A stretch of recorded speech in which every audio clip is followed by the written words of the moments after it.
Hello friends, welcome to Glittering Code. This is the 12th session of series C for beginners.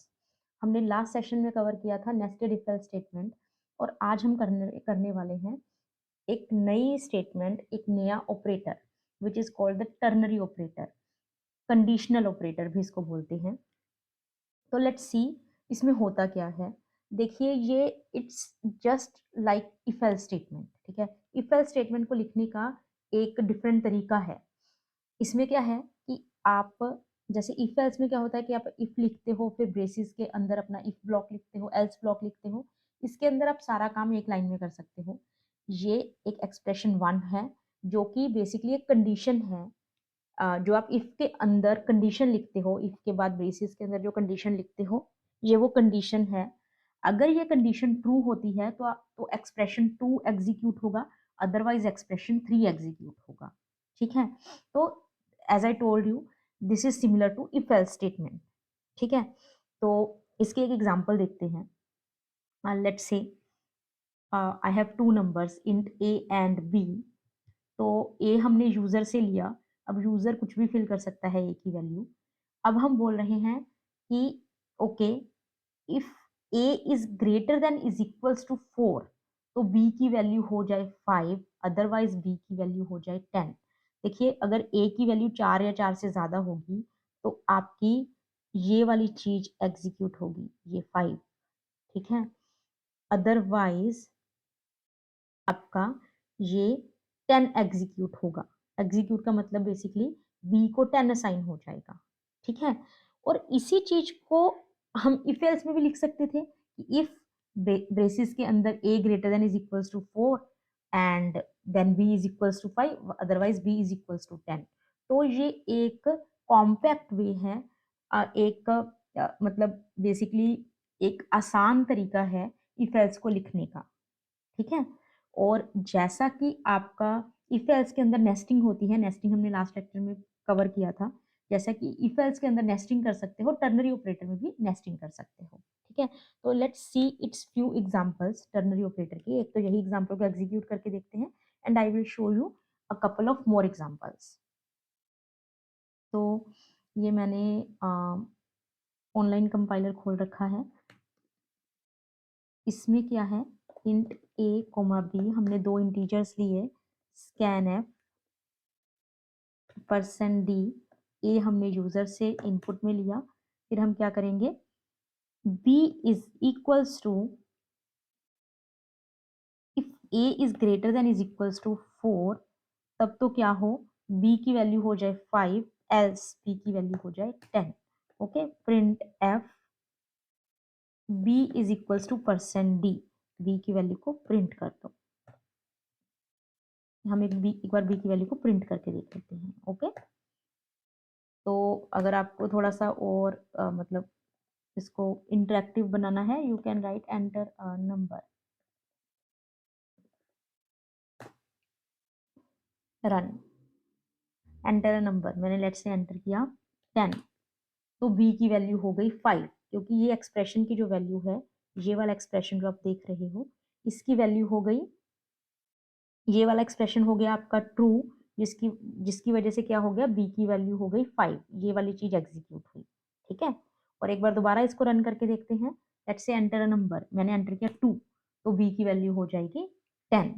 ठीक है। एक बार और मैं run करके दिखाती हूँ। इस बार मैं 4 एंटर करती हूँ। तो व्हाट डू यू थिंक कि ये बी की वैल्यू 5 होगी या 10 होगी? I hope you have guessed the right answer. इसकी वैल्यू होगी 5। वाई? क्योंकि देखिए ये greater than is equals to है। इज इक्वल्स टू का मतलब है कि अगर ए की वैल्यू 4 होती है तब भी ये वाली कंडीशन हम ट्रू बोलेंगे। ठीक है। इसमें कंफ्यूज नहीं होना है। Greater than is equals to है 4 या 4 से बड़ा, तो इसलिए ये वाली कंडीशन ट्रू हो गई, इसलिए बी की वैल्यू हो गई 5। तो this is one example. Another example is, एक तो आप ऐसे यूज कर सकते हो असाइनमेंट में। दूसरा एक तरीका है, जैसे फॉर एग्जाम्पल मैं इसी को मॉडिफाई करती हूँ। हम बी को असाइन करने की बजाय इस बार यहाँ पे आप प्रिंट एफ भी लिख सकते हो।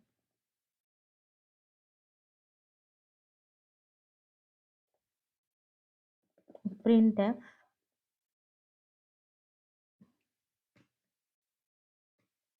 प्रिंट कर दो गुड। ओके, अदरवाइज प्रिंट कर दो बैड।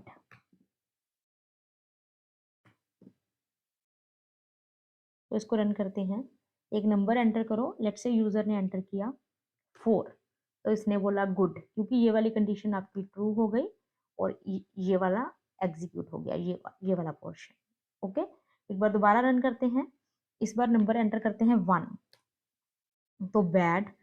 सेम थिंग, ये वाली कंडीशन आपकी फॉल्स हो गई, ठीक है, तो जिसकी वजह से एल्स वाला पार्ट एग्जीक्यूट हो गया। I hope this is clear. तो this is how you can use the ternary operator.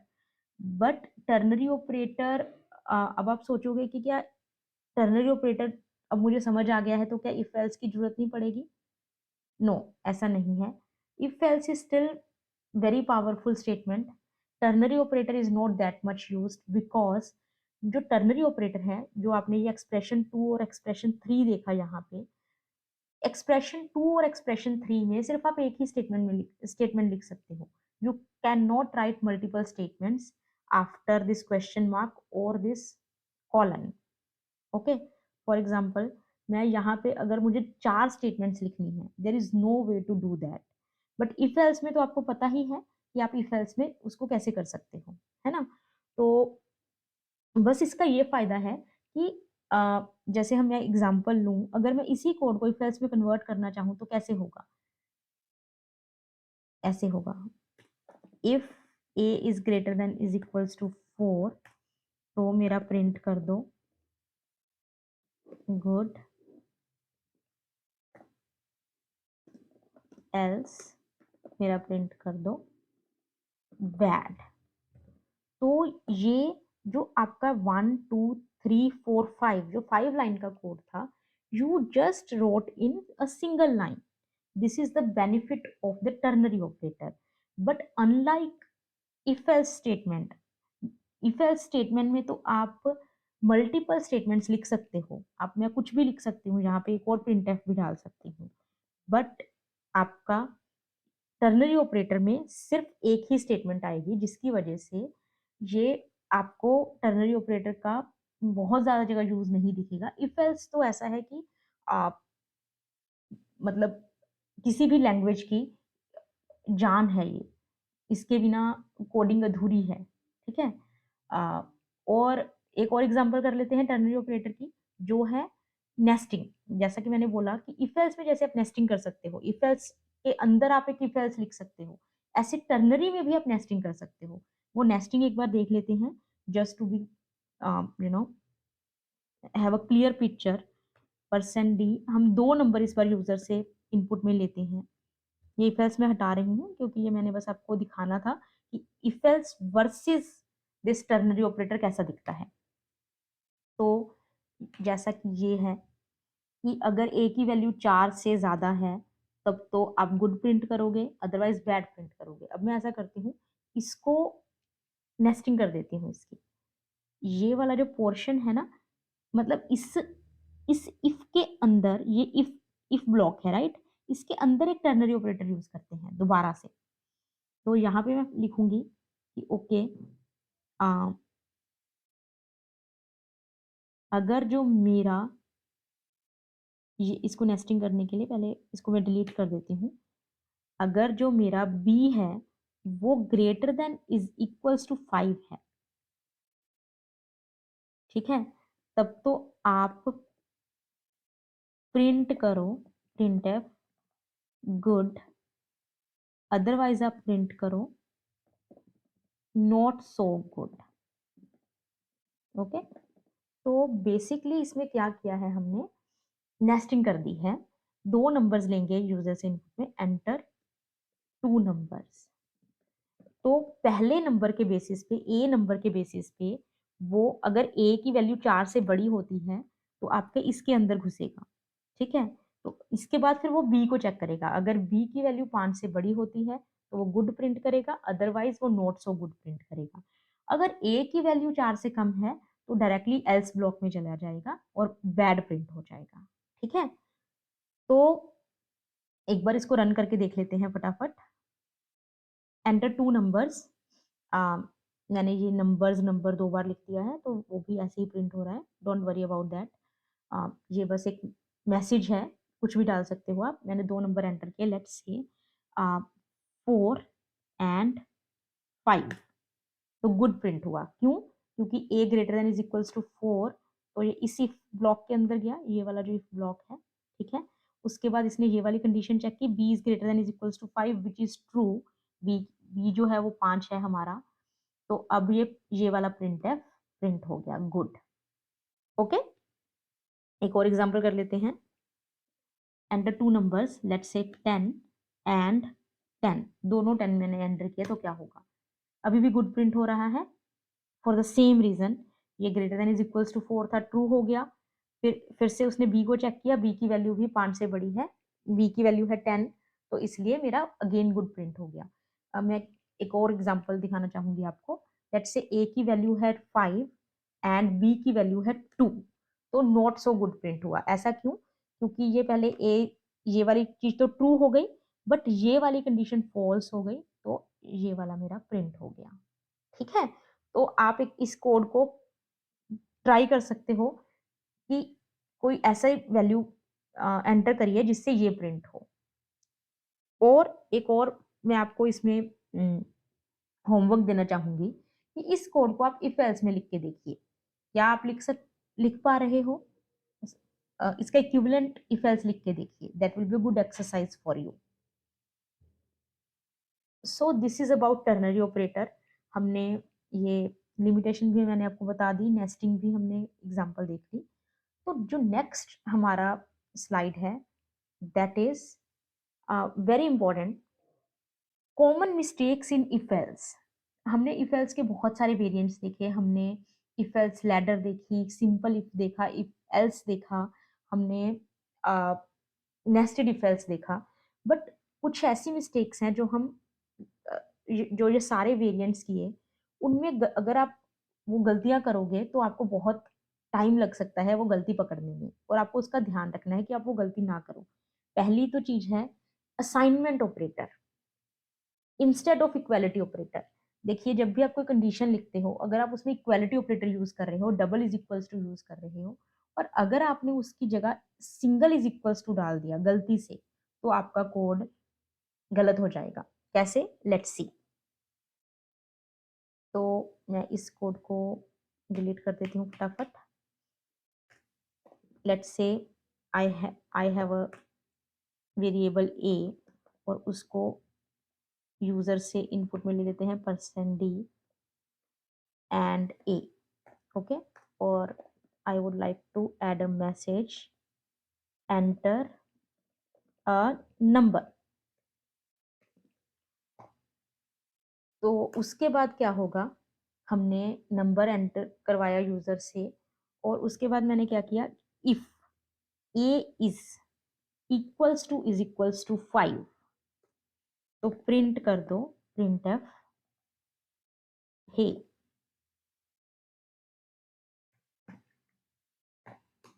Otherwise आप प्रिंट कर दो हाय। ओके, तो बेसिकली आपको आपको आई होप यू रिमेम्बर कि अगर हम ब्रैकेट्स नहीं डालते हैं, तो उसका मतलब होता है कि अगर ये कंडीशन ट्रू है, तो आपकी ये नेक्स्ट लाइन एग्जीक्यूट हो जाएगी, और इसका मतलब है कि इफ ब्लॉक में एक ही लाइन है, बेसिकली इसका ये मतलब है। और अगर आप ब्रेसिस के अंदर लिखोगे, तो आप कितनी भी स्टेटमेंट्स लिख सकते हो। ठीक है, अगर मुझे यहाँ पे इफ ब्लॉक के अंदर मल्टीपल स्टेटमेंट्स लिखनी है, तो I have to enclose them in brackets, in braces. But अगर मेरी सिर्फ एक ही स्टेटमेंट है इफ ब्लॉक के अंदर, तो मुझे ब्रेसेस की जरूरत नहीं है। Anyways, coming to the main point, यहाँ पे इसको रन करते हैं, it will behave normal as usual. Enter number, मैंने 5 एंटर किया, तो इसने हे प्रिंट कर दिया, क्योंकि ए की वैल्यू 5 थी।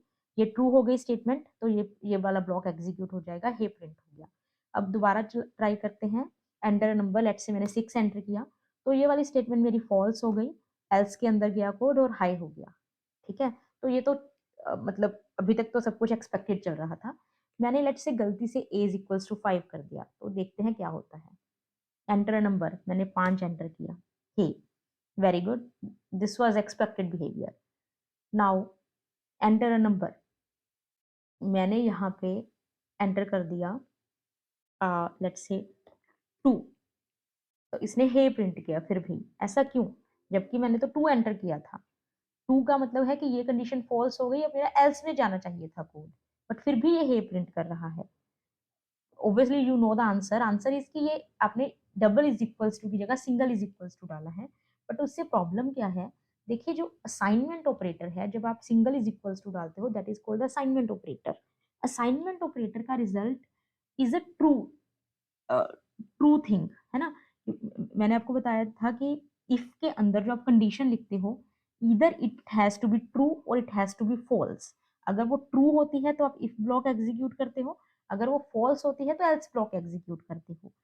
बट इस जो असाइनमेंट ऑपरेटर है उसका रिजल्ट हमेशा ट्रू होता है, उसका रिजल्ट कभी फॉल्स नहीं होता। तो इसका मतलब ये है कि ए की वैल्यू जो भी हो, आपका यही वाला ब्लॉक एग्जीक्यूट होगा, क्योंकि a इज इक्वल्स टू 5 का जो रिजल्ट है दैट इसका रिजल्ट होगा हमेशा ट्रू, ठीक है? और इनफैक्ट एक और चीज है समझने वाली, यहाँ पे आपने 2 एंटर किया, बट या इस स्टेटमेंट की वजह से ए की वैल्यू आपकी चेंज हो गई, ए की वैल्यू 5 हो गई, ठीक है? मैं आपको दिखाती हूँ। मैं यहाँ पे एक और प्रिंटफ डाल देती हूँ। Printf number is equals to, number को हम प्रिंट करवाते हैं कि नंबर की वैल्यू कितनी है, ठीक है? Enter a number, let's say मैंने एंटर किया 1, तो अ, अभी तो आपको पता है कि ये इस इफ ब्लॉक के अंदर क्यों गया है, क्योंकि इसका रिजल्ट जो है इज इक्वल्स टू 5 का है, वो ट्रू है। देखिए तो इसने ए की वैल्यू को 5 कर दिया, आपने ए की वैल्यू को 1 एंटर किया था, इसने ए इज इक्वल्स टू 5, ये असाइनमेंट ऑपरेटर है। असाइनमेंट का मतलब क्या होता है कि ए की वैल्यू को 5 असाइन हो जाए, तो ए को 5 असाइन हो गया, और ये वाली कंडीशन, ये वाला जो ए इज इक्वल्स टू 5 का रिजल्ट है वो है ट्रू, जिसकी वजह से वो इफ ब्लॉक के अंदर चला गया और ए की वैल्यू हो गई 5। तो आप इमेजिन करिए कि अगर ये आपने गलती कर दी, डबल इज इक्वल्स टू की जगह सिंगल इज इक्वल्स टू डाल दिया, तो आप कितनी बड़ी मिस्टेक कर रहे हो। एक तो ये है कि आपने इफ एल्स का मतलब खत्म कर दिया, हमेशा आपका कोड इफ के अंदर ही जाएगा, ठीक है? और दूसरी चीज है कि आपने वेरिएबल की वैल्यू ही चेंज कर दी। आपने यहाँ पे वेरिएबल की जो भी वैल्यू डालोगे वो ओवरराइट होके 5 हो जाएगी, ठीक है? तो ये इसकी वजह से आपके काफ़ी क्या कॉम्प्लिकेटेड बग्स इंट्रोड्यूस हो सकते हैं कोड में, तो please take care of it. आपको कंपाइलर इसके लिए कोई वार्निंग मैसेज या कोई एरर मैसेज नहीं देगा, क्योंकि जो ये कोड है वो सिंटैक्टिकली करेक्ट है। इसके सिंटैक्स में कोई प्रॉब्लम नहीं है। तो इसके लिए कंपाइलर आपको कोई वार्निंग या एरर मैसेज नहीं देगा। जैसा कि आप देख सकते हो यहाँ पे आपको इसने कुछ नहीं बोला कि आपने कहीं कहीं गलती की है। ये आपको इस गलती का ध्यान खुद ही रखना पड़ेगा। Now coming to the next mistake, semicolon after if statement. अगर आप यहाँ पे सेमीकोलन डाल दोगे, ठीक है? ये वाली मिस्टेक तो खैर हमने ठीक कर लिया, ये तो हमें पता लग गया कि असाइनमेंट ऑपरेटर नहीं डालना है, कंपैरिजन ऑपरेटर, इक्वालिटी ऑपरेटर डालना है। बट अगर आपने गलती से यहाँ सेमीकोलन डाल दिया तो क्या होगा? Let's see.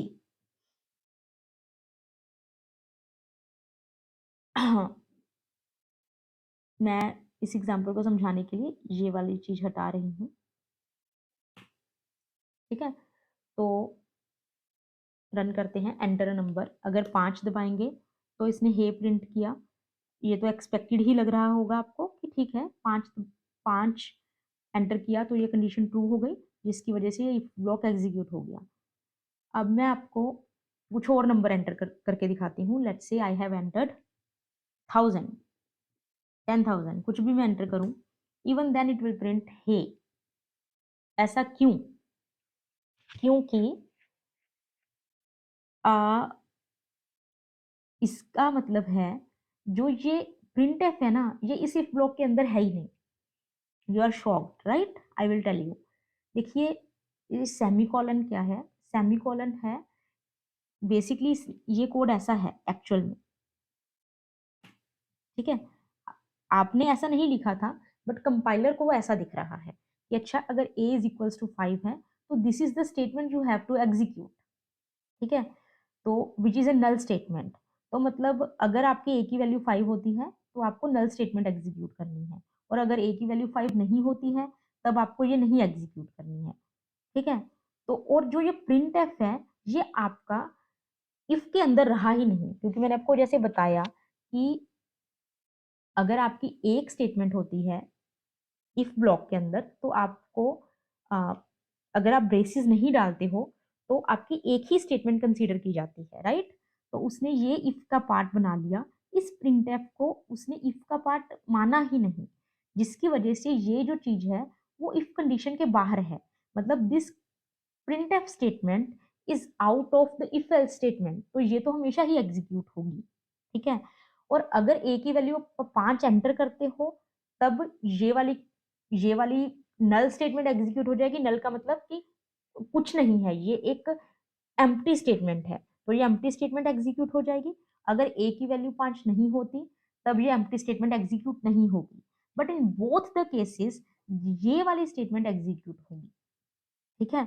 और आपको ये समझ नहीं आएगा कि मैंने ऐसा क्या कर दिया कि ये हर केस में मुझे हमेशा हे प्रिंट कर रहा है, क्योंकि आप तो ऐसे लिखोगे इसको और आपको लगेगा कि जो ये मेरा प्रिंटफ है ये मेरा इस इफ ब्लॉक के अंदर है, बट फॉर द कंपाइलर ऐसा नहीं है, ठीक है।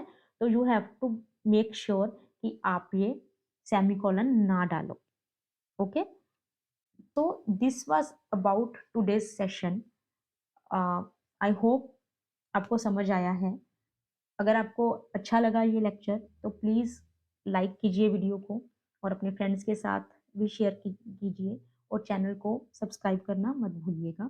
और in the next video we are going to cover few examples, okay. हमने पिछले 2-3 लेक्चर्स में जो भी कवर किया है, इफ एल्स के लॉजिकल ऑपरेटर और इफ एल्स स्टेटमेंट और जो ये टर्नरी ऑपरेटर, इसके रिगार्डिंग मैं चाहती हूँ कि हम थोड़ी सी एग्जांपल्स कवर करें, थोड़ी सी प्रैक्टिस क्वेश्चंस करें before moving to the next topic.